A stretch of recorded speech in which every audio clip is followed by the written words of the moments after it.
What's up, guys? It's Scotty Games here again with another video.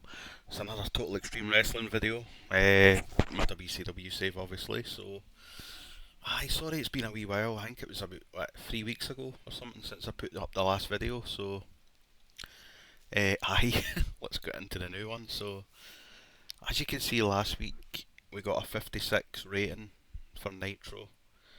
Wasn't the best. Certainly wasn't the best, but it wasn't the worst. My goal is to always get over a 50, and I've done that last week, so brilliant stuff. I'm just trying to have a look here at other shit. What else has to be done? I don't think there's any other updates that I need to tell you about. I don't think so anyway. Uh, so fuck it. Watch last week's video, or fucking 3 weeks ago's video, and then just, yeah, you'll catch up. Watch all the videos, that's all I'm going to say. So, let's get into the show anyway. Fuck it. Let's get right in there. Right, so we've got a pre-match here. So it's SOS defeated Johnny the Bull and Tony Mamaluke when Sean Stasiak pinned Johnny the Bull with a fisherman's suplex. Mamaluke was a weak link, struggling to keep up with everyone else's in-ring performance. Sean O'Haire was off his game. 42, bloody hell. So anyway, that's that.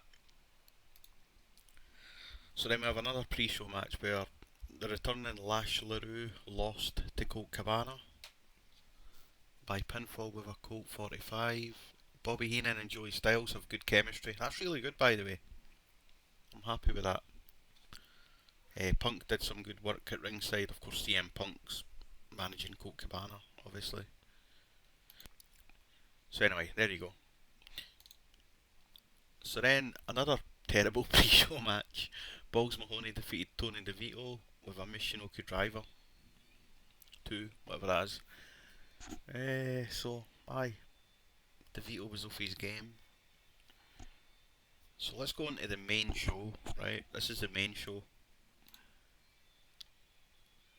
Right, so it starts off with, oh fucking hell, what's happened here? Hold on. Can I read all this? Sorry guys. Right, okay. Right, sorry. Right, so the show starts with Buff Bagwell and Paisley walking arm in arm to the ring. They enter the ring as Buff poses to the crowd. So of course Buff Bagwell stole Booker T's bird, basically. Paisley. Charmel, whatever her name is. So Buff says, "Oh baby, I am the stuff. You know who is not the stuff? Booker T.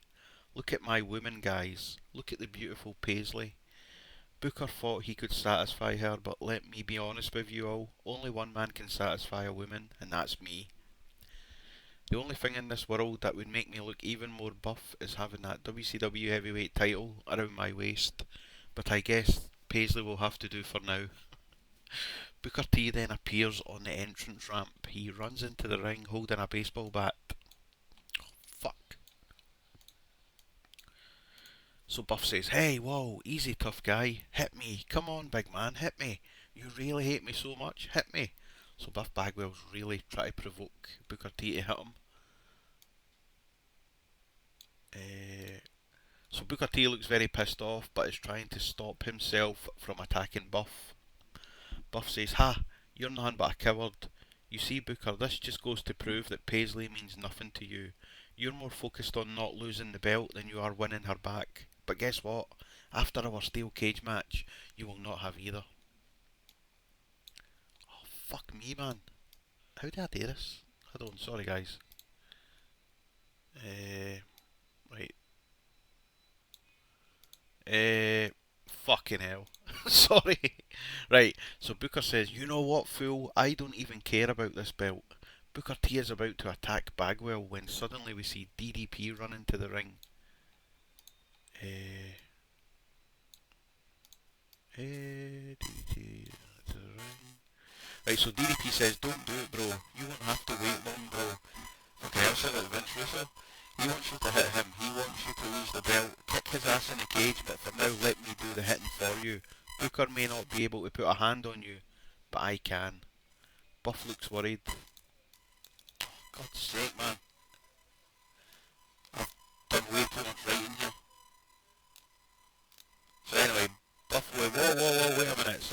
Heyman then appears on the entrance ramp. Heyman says, "Stop this right now. Listen, Booker and Buff. If you don't get your asses out this ring, I will fire you both. Get out now." So Buff Bagwell and Paisley runs off whilst Booker T reluctantly leaves. So Heyman says, "As for you, DDP, last week you were not supposed to be at the show. You showed up and ruined it. You put yourself at risk whilst putting WCW at risk. I can't have that. So don't you go anywhere, because I have an opponent for you." I think that's the end of it. Yeah. Excuse me. So, Heyman has an opponent for Booker T, for DDP. Anyway, forget that. Right, so, that got a segment rating of 68. Booker T was a star in the segment. Paisley did not come out looking good. Bagwell struggled in going off script. Heyman was brilliant. DDP was brilliant. Yeah, it's okay. We've got the crowd hotter. I'm so sorry I done a lot of writing there. It made it quite difficult for me to fucking read it. Sorry. Right, so let's go to the next segment, which is a match. And it is decent wrestling and good heat. Tommy Dreamer defeated Diamond Dallas Page by pinfall with a DDT. So basically it was a hardcore match. And DDP was already injured from, a few weeks prior to getting attacked by the ECW guys. So DDP was injured going into this match, and I think Tommy Dreamer just took advantage of that and he's won it. So the storyline advanced and gained heat. DDP got a 69, not bad for some, and Dreamer got a 57. So I got a 66, yeah, that's fine. So after the match, DDP is being stretchered out. He looks very badly injured, holding on to his ribs. Excuse me, so I got a 61. So yeah, DDP's very, very badly injured now. That's him being stretchered out. Let's go to the next segment. So the camera cuts to the announce booth. So Joey Styles says, "Well, ladies and gentlemen, what a start to Nitro. I really don't know how Booker managed to keep his cool and not beat Buff Bagwell with that chair." It was a bat. I made a cunt of it.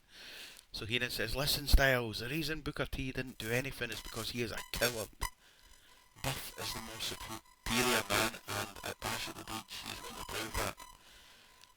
Styles says, "You're dreaming, Bobby. As for DDP, I really want to send out my well wishes and hope you have a speedy recovery." Heyman says DDP should never have stuck his nose in where it doesn't belong. Mr. Heyman is correct by punishing him. He had no right being at Nitro last week. He was not cleared by the medical staff. So I just wanted to put that in just to commentate or something a wee bit of a bicker. Just to show you that I love a good heel and face commentary team. That's what I like. So I got a 49. So the next segment. Tammy Sitch is in the ring with Lance Storm and Chris Candido, awaiting the stipulation of their next match. Tammy says the following contest will be a strap match. I she said that a few times before. So anyway, that got a 42. Right, so then we go on to the actual match. So Lance Storm, so it was a decent match. It was a strap match. So Chris Candido was the first to touch all the corners. 59, 45, 40. I think it's getting stale, this match. It was meant to be a best of 5 series, but I don't know. It wasn't as good as the usual recent matches, and it's the 4th time the matchup has been done, so it needed to be better. I think that's 2-2 now, isn't it? I think. Or have I messed it up? But just in case I have messed it up, mixed it up, I've covered myself here, because after the match, Lance Storm grabs a microphone. Lance says, "Forget this shit. How about we just have a goddamn wrestling match at Bash at the Beach? No straps, no stupid weapons on poles, just an old-fashioned wrestling match." Candido says, "You got it." So after all that carry on, we're just going to have a simple wrestling match at Bash at the Beach for the United States title. After all that, So then we have an extremely short... Oh, sorry guys, I'm watching the Scottish football as well. Right, so an extremely short match. Mike Awesome defeated Shane Helms with an awesome bomb. Yeah, just a simple wee thing that got a 50. Kept the crowd hot. Thank fuck. So then we have Mark Jindrak in the ring. So Jindrak says, last week I began my journey on beating up old legends of wrestling. Barry Windham met my wrath, so tonight I'm going to give another legend a chance to beat me one on one. The theme music of Bobby Eaton plays as we see Bobby walk down to the ring. I got a 25. So, a terrible match. Mark Jindrak defeated Bobby Eaton with a diving clothesline. No investment in. Maybe I ought to stop this fucking legends thing, man. Jeez, oh. That bombed. So, Tammy is backstage with Booker T. Tammy says, excuse me, Booker. How are you feeling? What is going through your head at this time? Booker says, listen, Tammy, stop asking me stupid questions. I am finding it very difficult to keep my cool with Buff Bagwell. He will pay for what he has done to me. I'm so sorry to change the subject. Can you give us an update on DDP? Booker says, I know as much as you do. I will find out. Paul Heyman has a lot to answer for, let's put it that way. Just an old school backstage interview segment. 71. Booker T benefited from having a hot catchphrase. I don't know what his catchphrase was like, but I don't know. But yeah, I got a 71. So then, Necro Butcher defeated Reno. It was a hardcore match basically. Non-existent crowd heat, terrible wrestling. Segment rating of 18. Yeah, not good. And also, Ricky Banderas was also at ringside watching this match. Because of course they will have a death match at Bash at the Beach. So then we're in the office of Paul Heyman. Heyman says, ladies and gentlemen, I would like to update you all on Diamond Dallas Page. As you saw earlier, he had to be stretchered out by EMTs. I can confirm that it looks like DDP has broken ribs. Now, since he has such an injury, I'm afraid I have no choice but to give him time off. Suddenly the Sandman and Sabu walk into the office. Guys, it's time. It's time to get you both in that ring properly. As you are now part of the WCW roster, it's time you proved your worth. Now, I know you were both stars in ECW, but that era is dead. You need to up your game if you want to play in WCW. I have booked you both in matches tonight.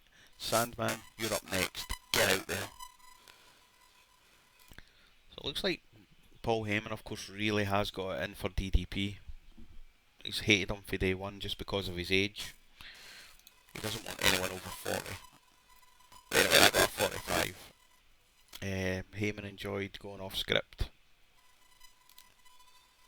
So there's the match. It was a poor match. The Sandman defeated Balls Mahoney with a senton bomb. It was designed to be chaotic and full of action in order to get the crowd going. The crowd is still unclear. So the Sandman was off his game. But yeah, he won the match. So there you go. So we have a poor match. Chavo Guerrero Jr. and Mike Sanders defeated Air Raid when Chavo pinned Air Paris with a brainbuster. Chavo was head and shoulders above everyone else. Just kind of throwing it all together because of course AJ and Chavo have got a match at Bash at the Beach for the Cruiserweight title, so yeah, just a wee tag match. I just put Chavo with anyone. Mike Sanders, there's nothing in that. There's not going to be a new team or anything, so I got a 48, that's decent. So then, Mortis is seen in a dark room. He is preparing for his match when suddenly we see a hand on his shoulder. The camera zooms into James Mitchell who stands behind him. Mitchell laughs evil. Let's go, just like old times. So, James Mitchell is back with Mortis. Of course, Chris Kanyon is dead, as they say. So he's debuted his Sinister Minister gimmick and it's got an initial rating of poor. But I got a 43, that's fine. So the match, decent wrestling but didn't have much heat. Mortis defeated Super Crazy with a flatliner. Mortis 59. God, that's good. 62, I never expected that. Mortis would be better off without James Mitchell. They simply don't work well together. Nah, that can't be right. That cannot be right. Oh, 62. So then about that didn't have much heat and terrible wrestling. Vampiro defeated Jamie Dundee with a Michinoku driver to 46 at GOAT. Jake Roberts, of course, is the new manager of Vampiro. Vampiro accepted Jake's offer. So yeah, Punk did good work at inside, as did Jake. Once again, Styles and Heenan, good chemistry. So after the match, Jake celebrates with Vampiro when we see CM Punk, Jamie Dundee and Colt Cabana all enter the ring. Punk says, "What the hell is this shit? Vampiro, if you really wanted to be reborn here in WCW, you should have joined up with the Straight Edge Society. But instead you accept the services of a recovering alcoholic, drug addict, who by the way is still using. I saw you backstage, Jake." Jake says, "You better watch your damn mouth, you stupid son of a bitch," or Punk says, "Or what? You will drug me up? I used to admire you, Jake. When I was a kid I wanted to be Jake the Snake. You were cool. But as I grew up I could see what a damn fake you actually are. You're nothing but a washed up junkie who should be nowhere near the wrestling business. You had your chance and you drank it away. Vampiro, if you had any sense you would dump this joke." Punk throws down the microphone, leaving with Cabana and Dundee. Vampiro is soon calming Jake down. So there we go. We've got this kind of storyline started. The Straight Edge Venom storyline. Jake Roberts was penalised due to the effects of going through personal issues, so he's obviously fucking drunk in the ring. Which is perfect for the storyline because CM Punk's in the Straight Edge Society, so it's perfect. Jake, drink all you want, mate. Do all the drugs you want, mate. It's all good. So we're backstage where we see the Nasty Boys and the Headhunters brawling. Weapons are being used as the two teams are just going at it. Security are trying to break it up, but the four men fight them off and continue. So yeah, just trying to fucking get this storyline finished, basically. It's fucking bombed, isn't it? So, Sabu defeated Tajiri with a camel clutch by submission, obviously. The commentary quality lifted the match, and it got 56, wrestling 54. No, that's decent, man, decent. So, Sabu beats Tajiri. So then, Booker T and RVD are backstage. RVD is ready for his main event match with Buff Bagwell. Booker T says, "What's up, Rob? Listen, man, I want you to kick Bagwell's ass. I'm counting on you, man." RVD says, "I dislike him too, but just so you know, I'm winning this match for me, not for you. I respect you, Booker, but I have my own career to think about." Very poor promo, I must say. But he's got a 61. So, main event time. It's a decent match. Buff Bagwell defeated Rob Van Dam with a blockbuster following botched interference by Booker T. So the two of them don't seem to click, Bagwell and Van Dam, which is weird. Buff wants the belt storyline advanced and gained heat, that's good. Bagwell was penalised for being in extremely poor form. Van Dam was benefiting from having. So there you go, fucking hell. So basically what happened during the match, Booker T was pissed off and tried to attack Bagwell, but ended up hitting RVD instead and costing him the match. So, yeah. Booker T's lucky he didn't hit Bagwell or he would have lost the title. So let's finish the show. I want to get over a 50. 63, that's good, man, I'll take it. It lost us popularity, but also gained us popularity, so that's good. 63, that's good. So, financial report, popularity, I'm not bothered about this shit. Media scrum, I don't care. But yeah, thanks very much for watching, guys. And I'll see you in the next video, which will be another Nitro, and then it'll be Bash at the Beach afterwards, so have a good one, guys, take it easy.